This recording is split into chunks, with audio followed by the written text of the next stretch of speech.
Jain commandos ఎవరికైతే దేశ సేవ చేయాలన్న ఆసక్తి తపన ఉందో వారి కోసమే ఈ వీడియో. మీ అందరి కోసం సెంట్రల్ గవర్నమెంట్ గత కొన్ని రోజుల ముందు ఒక మంచి శుభ సందర్భాన్ని అందించింది, ఒక మంచి భారీ అవకాశాన్ని అందించింది. సెంట్రల్ గవర్నమెంట్ నుంచి ఎస్ఎస్సి వారు మనకు జీడీ నోటిఫికేషన్ అయితే విడుదల చేశారు. జనరల్ డ్యూటీకి సంబంధించినటువంటి భారీ పైచిప్పు వేకెన్సీలతో నోటిఫికేషన్ వచ్చింది. దాదాపు 25,000 కంటే ఎక్కువ వేకెన్సీలతో ఈ నోటిఫికేషన్ మీ ముందు వచ్చింది. ఇప్పుడు కాదు మిత్రమా, ఇంకెప్పుడు కూడా నువ్వు చేయలేవు. ఇదే నీకు అంతిమ సమయం. ఇంకెప్పుడు ఇలాంటి సందర్భం నీకు దొరకది. పోతా ఉంటే సంవత్సరాలే గడుపుతా ఉన్నాయి, కానీ నీ ఆశయం ఇప్పటికీ అంతే మిగులుతా ఉంది. ఎన్ని రోజులు ఇలా ఇంట్లో కూర్చోండి ఉంటావు? ఒక్కసారి బయటకు వెళ్ళు, సమాజం ఏం చేస్తుందో చూడు, బయట ప్రపంచం ఏం అడుగులేస్తుందో చూడు. ప్రతి ఒక్క యువతకు చెప్పాల్సిన సందేశం ఒకటే మిత్రమా, ఇప్పుడు కాకపోతే ఇంకెప్పుడు నువ్వు సాధించలేవు. ఈ సమయం ఇట్టే గడిచిపోతుంది, కానీ నీ జీవితంలో మార్పు అన్నది ఎప్పటికి వస్తలేదు. అందుకోసమే ఇది ఒక మంచి అవకాశాన్ని, ఒక మంచి ప్లాట్ఫామ్ ఎంచుకో. ఇప్పుడు కాకపోతే ఇంకెప్పుడు నువ్వు చేయలేవు అన్న విషయాన్ని మర్చిపోకు. ఫస్ట్ దీని యొక్క ఈ నోటిఫికేషన్ కనుక మనం మీ అందరికి శూన్యంగా దీని గురించి తెలుసుకోవాలనుకుంటూ చూస్తే, ఫస్ట్ దీనికి కావాల్సింది ఏంటి అని అంటే 10th పాస్ అయితే సరిపోతుంది. ఎవరైతే 10th క్లాస్ పాస్ అయి ఉంటారో ఈ నోటిఫికేషన్ కి మీరు అప్లై చేసుకోవాల్సింది. సేమ్ టైం ఏజ్ కనుక చూస్తే, ఎవరైతే 18 సంవత్సరాలు నిండిన యువత లేదా యువకులు, 18 సంవత్సరాల నిండి 23 సంవత్సరాల మధ్య ఉన్నవారు ఎవరైనా ఈ నోటిఫికేషన్ కి అప్లై చేసుకోవచ్చు. ఎస్సీ ఎస్టీ వాళ్ళకైతే 5 సంవత్సరాల ఏజ్ రిలాక్సేషన్ ఇచ్చారు. 18 సంవత్సరాల నుంచి 28 సంవత్సరాల వరకు ఎవరైనా యువకులు దీన్ని అప్లై చేసుకోవచ్చు. సార్ బీసీ వాళ్ళకైతే 3 సంవత్సరాల ఏజ్ రిలాక్సేషన్ ఇచ్చారు, వాళ్ళు 26 సంవత్సరాల వరకు అప్లై చేసుకోవచ్చు. ఓసీ వాళ్ళైతే 23 సంవత్సరాల వరకు అప్లై చేసుకోవచ్చు. సార్ ఏజ్ అయితే అయిపోయింది, క్వాలిఫికేషన్ అయితే అయిపోయింది. నెక్స్ట్ కావాల్సింది ఏంటి అంటే, దీన్ని ఎప్పటి నుంచి అప్లై చేసుకోవచ్చు, లాస్ట్ డేట్ ఎప్పుడు? సార్ దీనికి అప్లికేషన్ ఆల్రెడీ స్టార్ట్ అయింది. దీని యొక్క లాస్ట్ డేట్ వచ్చేసి 31st డిసెంబర్. సో ఎవరు లేట్ చేయకుండా రేపే మీరు మీ యొక్క నోటిఫికేషన్ సంబంధించి అప్లై కూడా చేసుకుంటారని ఆశిస్తున్నా. సేమ్ ఇంకా చూస్తే సార్ సెలక్షన్ ప్రాసెస్ సేమ్ ఉంటుంది సార్. సిబిటి టెస్ట్ ఉంటుంది, కంప్యూటర్ బేస్డ్ టెస్ట్ లో ఈ ఎగ్జామ్ జరగబోతుంది. మినిమం 13 లాంగ్వేజ్లలో మీ యొక్క మదర్ లాంగ్వేజ్ లో కూడా ఎగ్జామ్ జరుగుతుంది. కాబట్టి తెలుగు రాష్ట్రాల విద్యార్థులకు మంచి అవకాశం ఇది. సో మీ ఎగ్జామ్ కూడా తెలుగులో జరుగుతుంది. సార్ ఈ ఎగ్జామ్ ఏ విధంగా జరుగుతుంది అని అంటే, మీరు కంప్యూటర్ బేస్డ్ టెస్ట్ లో ఎగ్జామ్ జరుగుతుంది. సార్ దీనికి టోటల్ మార్క్స్ ఎన్ని ఉంటాయి, దాంట్లో క్వశ్చన్స్ ఏమి ఉండవు. కనుక చూస్తే మీకు మొత్తం క్వశ్చన్లు అన్నవి EIT క్వశ్చన్స్ ఉంటాయమ్మా. ఈ EIT క్వశ్చన్లకు ప్రతి క్వశ్చన్లకు 2 మార్క్స్. సో మీకు ఎన్ని మార్కుల ఎగ్జామ్ జరుగుతుంది అని అంటే 160 మార్కుల ఎగ్జామ్ జరుగుతుంది. 160 marks exam, 80 questions. Each question కి, ప్రతి క్వశ్చన్ కి మీకు 2 మార్కులు చొప్పున మార్క్స్ పడతా ఉంటాయి. దాంతో పాటు ఒక రిస్ట్రిక్షన్ కూడా ఉందమ్మా. ఏంటి అని అంటే, ఈ ప్రతి దానికి క్వశ్చన్ కి 0.25 మార్క్ నెగిటివ్ మార్కింగ్ ఉంటుంది. ఎంత ఉంది అని అంటే 0.25 నెగిటివ్ మార్కింగ్ కూడా ఉంది.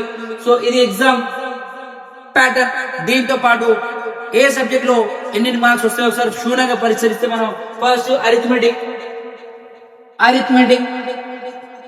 మీకు అరిథమెటిక్ నుండి 20 క్వశ్చన్లు వస్తాయమ్మా. 20 క్వశ్చన్స్ అరిథమెటిక్ నుండి, 20 క్వశ్చన్ రీజనింగ్ నుండి. సో ఇదే వెయిటేజ్ ఉన్నటువంటి మీ సబ్జెక్టు అరిథమెటిక్, రీజనింగ్ కనుక మీరు పర్ఫెక్ట్ అయి ఉంటే 40 క్వశ్చన్స్ మీకు 80 క్వశ్చన్స్ పడవచ్చు, 80 మార్క్స్ పడతాయి. 40 క్వశ్చన్స్ 80 మార్క్స్. ఇంకోటి మీకు ప్లస్ పాయింట్ ఏంటి అంటే, ఎవరికైతే optional languages sir Hindi or English, మీరు హిందీకు 20 మార్క్స్ మీరు ఎంచుకుంటే హిందీకి వస్తాయి 20 క్వశ్చన్స్.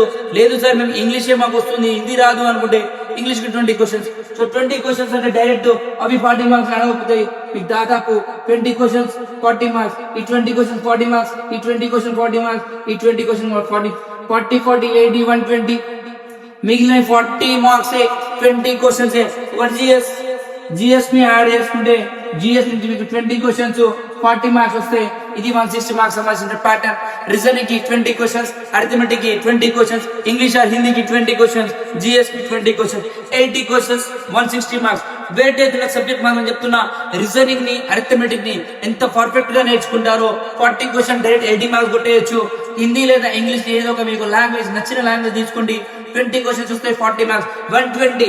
ఈ ఫస్ట్ ఆఫ్ ఆల్ మీరు చేయాల్సింది arithmetic, reasoning or English or Hindi. ఈ 3 సబ్జెక్ట్ ని గట్టిగా పట్టుకోండి.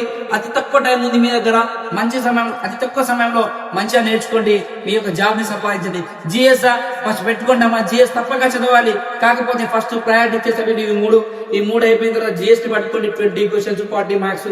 సో ఈజీగా 160 మార్క్స్ కి మీకు 100 ఎబో.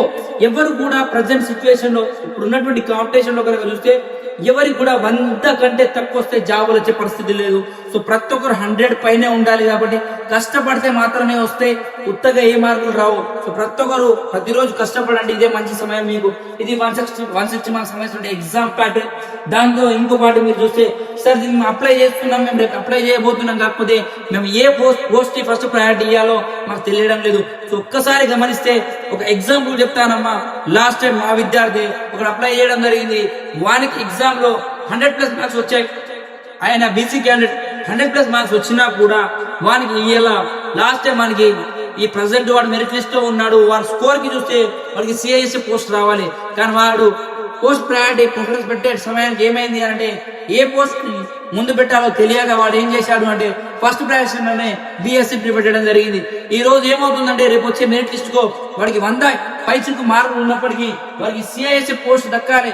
కానీ వాడు బిఎస్ఎఫ్ ని ఫస్ట్ పెట్టడం వల్ల ఏం జరిగిందంటే మనకి రేపు బిఎస్ఎఫ్ వస్తుంది. సో ఆ తప్పిదమే ప్రతి ఒక్క విద్యార్థి చేయకూడదు అన్న ఒక తపనతో కోసమే ఈ వీడియో మీకోసం ఉంచడం జరిగింది. సార్ ఫస్ట్ ఏ పోస్ట్ మనం ప్రయారిటీ ఇవ్వాలి అంటే ఎస్ఎస్ఎఫ్ అంటే ఏంటి?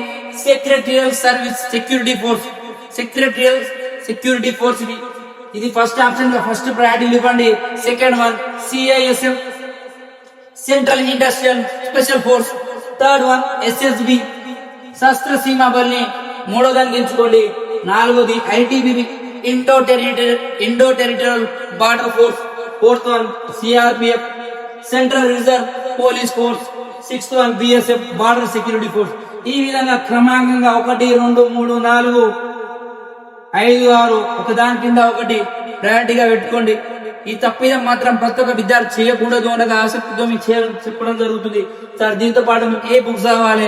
ప్రస్తుతం ఉన్న ట్రెండ్ కనుక చూస్తే కాంపిటీషన్ ఫీల్డ్ లో కాంపిటీషన్ కూడా ప్రతి ఒక్కరు దీనికి అప్లై చేయబోతున్నాడు రేపు. సో ఎవడైతే 10th పాస్ అయినా విద్యార్థికి ఇప్పుడు ఉన్న నోటిఫికేషన్ ఇదే కాబట్టి ప్రతి ఒక్కరు అప్లై చేస్తుడు. ఇది తెలుగు లాంగ్వేజ్ ఉండడం వల్ల తెలుగు ఉభయ రాష్ట్రాల విద్యార్థులు ప్రతి ఒక్కరు ఎగ్జామ్ రాసే ధోరణి ఉంది. ప్రతి ఒక్కరు ముందుకు వస్తూ ఉంటారు. కాబట్టి ప్రతి ఒక్క విద్యార్థి చేయాల్సింది ఒకటే, మంచి పుస్తకాలను చదవండి. ఏ పుస్తకం చదివితే బాగుంటుందో ఒకసారి మార్కెట్ లో చూడండి.